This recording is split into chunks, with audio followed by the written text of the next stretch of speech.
Robert Grenier arrive à Bonnet Ferry, dans l'Idaho, orphelin. Personne ne lui dit jamais comment il a perdu ses parents, c'est simplement un fait de sa vie, comme les hivers glacés et les épaisses forêts de pins qui entourent la ville. Il arrive par le Great Northern Railway, et dès le début, le chemin de fer devient pour lui une sorte de bouée de sauvetage, quelque chose qui le relie au vaste monde tout en l'éloignant de lui. Son premier souvenir n'est ni de chaleur ni de sécurité. C'est un souvenir de violence. Enfant, Robert voit toute une communauté, près d'une centaine de familles chinoises, être expulsées de force de la ville. Aucune explication, aucune excuse, aucune cérémonie. Juste des gens arrachés à leur foyer et chassés.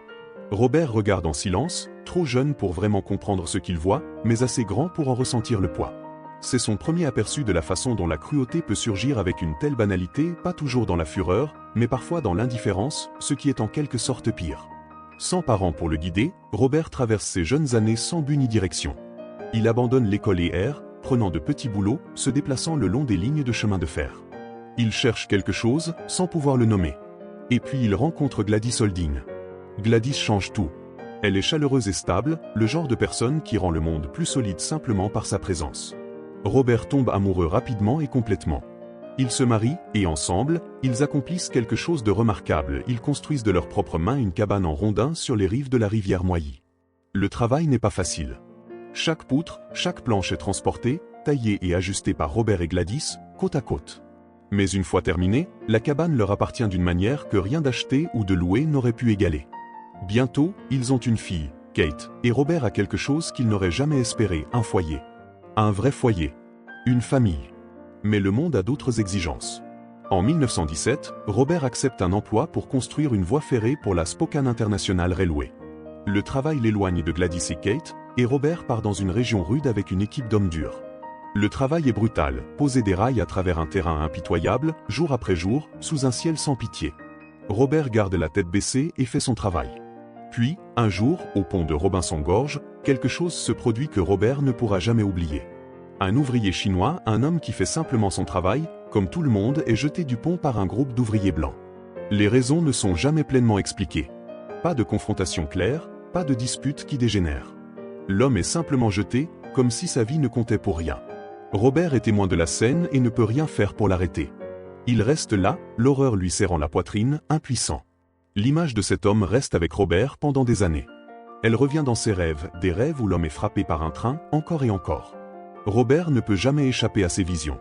Elles deviennent une partie de lui, une blessure qui ne se referme jamais complètement.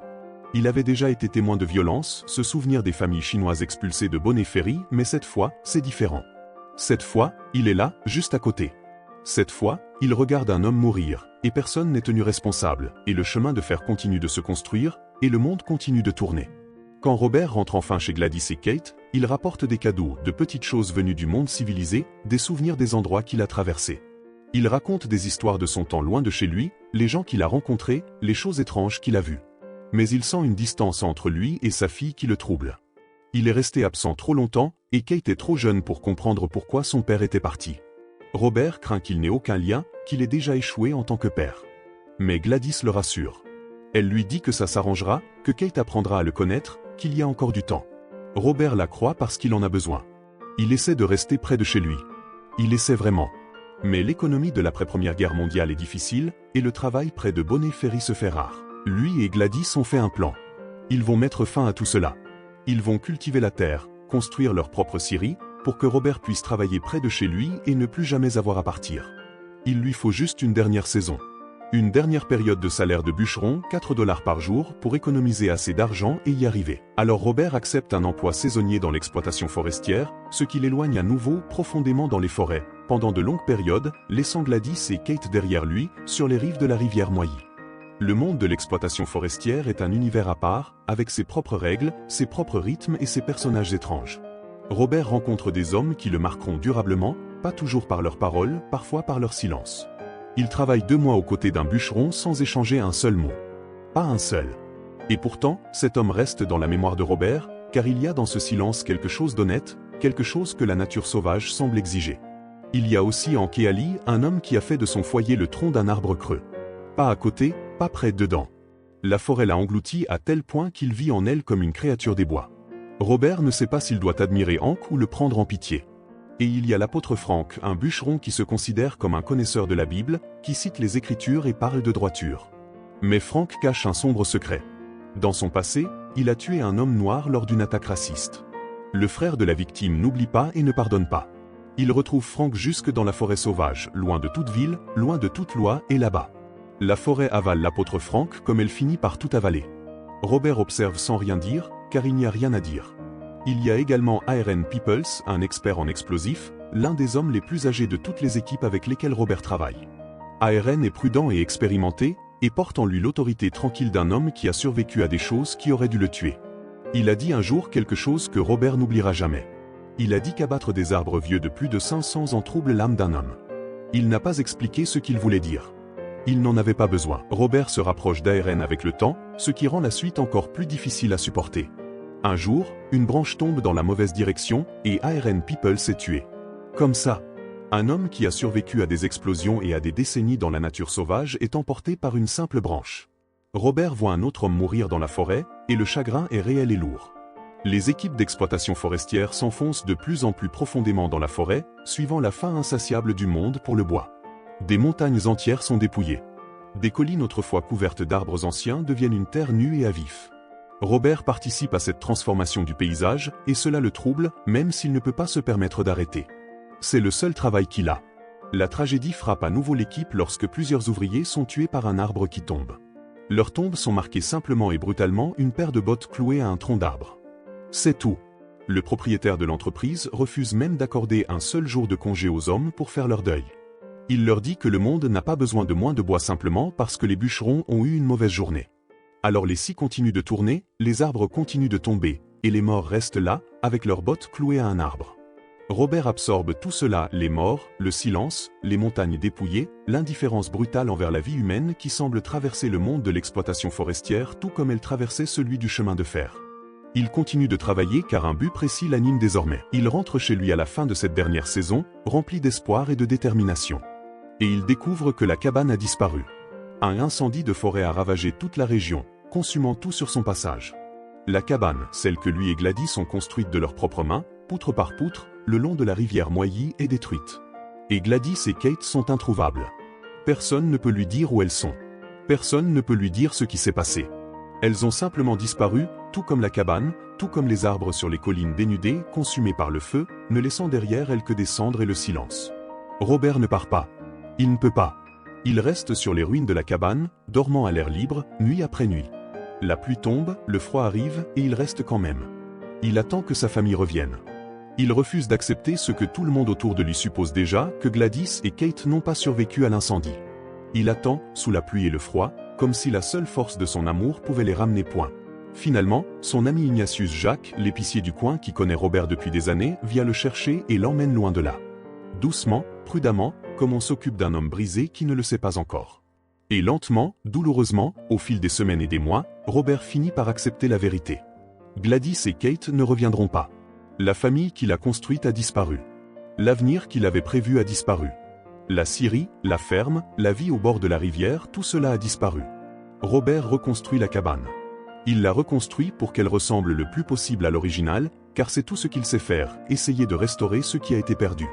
La nouvelle cabane ressemble à la première. Mais elle ne procure pas la même sensation. Elle ne le peut pas. Le vide intérieur est immense. Pas de voix, pas de rire, pas de chaleur. La cabane est une coquille vide de ce qu'elle était, et Robert y vit comme un homme qui traverse la vie sans vraiment y croire. Cette année-là, une comète apparaît dans le ciel au-dessus de Bonnet Ferry.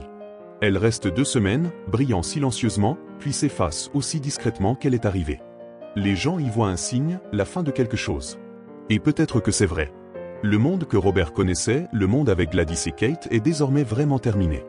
Robert retourne à l'exploitation forestière, mais c'est différent cette fois. L'industrie a évolué. De nouvelles technologies sont arrivées. Les hommes autour de lui sont plus jeunes et plus rudes, et Robert se sent désormais déplacé parmi eux. Le travail qui le définissait autrefois ne lui convient plus. Il vieillit, et le monde avance plus vite qu'il ne peut suivre. Alors il quitte la forêt. Il s'éloigne de la vie qu'il a connue pendant des décennies et cherche autre chose. Il trouve quelque chose, d'une certaine manière, en achetant un cheval et une charrette. Le précédent propriétaire meurt d'une crise cardiaque, et Robert achète l'équipement à crédit, $300 en tout. Il devient cocher, transportant d'abord des marchandises, puis des personnes. Il se déplace à travers les villes et le long des routes de la région, transportant des passagers d'un endroit à un autre, et pendant un temps, cela lui suffit. Cela le relie aux gens d'une manière que les camps forestiers n'avaient jamais fait point. Une de ces personnes est Claire Thompson, qui travaille pour le service forestier des États-Unis. Elle est dans la région pour effectuer un relevé, étudier la terre, gérer la coupe du bois, travailler à prévenir les incendies de forêt. Elle est intelligente, curieuse, et pleine d'un émerveillement pour le paysage que Robert a habité pendant des décennies sans vraiment le voir. Elle lui redonne le moral d'une manière qu'il n'attendait pas et dont il n'avait peut-être pas réalisé qu'il avait besoin. Claire lui apprend quelque chose qui l'arrête net. Elle lui dit que toute la vallée où il a vécu, travaillé et souffert, était autrefois enfouie sous 3000 pieds de glace. Il y a des milliers d'années, toute la région était scellée sous un glacier, et lorsque cette glace s'est finalement brisée, elle a libéré une inondation si massive qu'elle a remodelé tout le paysage. Les rivières, les vallées, les contours même de la terre que Robert a parcouru toute sa vie, tout cela a été sculpté par une eau ancienne et catastrophique. Robert écoute cela et sent quelque chose se déplacer en lui. La terre n'est pas seulement son foyer. C'est quelque chose de vaste et d'ancien, façonné par des forces qui dépassent tout ce qu'un être humain pourrait imaginer. Il a vécu à la surface d'une histoire qui a commencé bien avant lui et qui continuera bien après lui. Il y a un étrange réconfort dans cela, et aussi une étrangeté. Robert continue de marcher seul dans les bois. Il continue d'aller dans la forêt, même s'il ne coupe plus d'arbres. Il se déplace dans les espaces silencieux entre les troncs et sent, parfois, qu'une présence élale les esprits, peut-être, de Gladys et Kate. Il n'essaie pas de nommer ce qu'il ressent. Il craint que le nommer ne le fasse fuir. Il se déplace doucement entre les arbres, espérant ne pas déranger ceux qui demeurent là. Puis, une nuit, quelque chose d'extraordinaire se produit.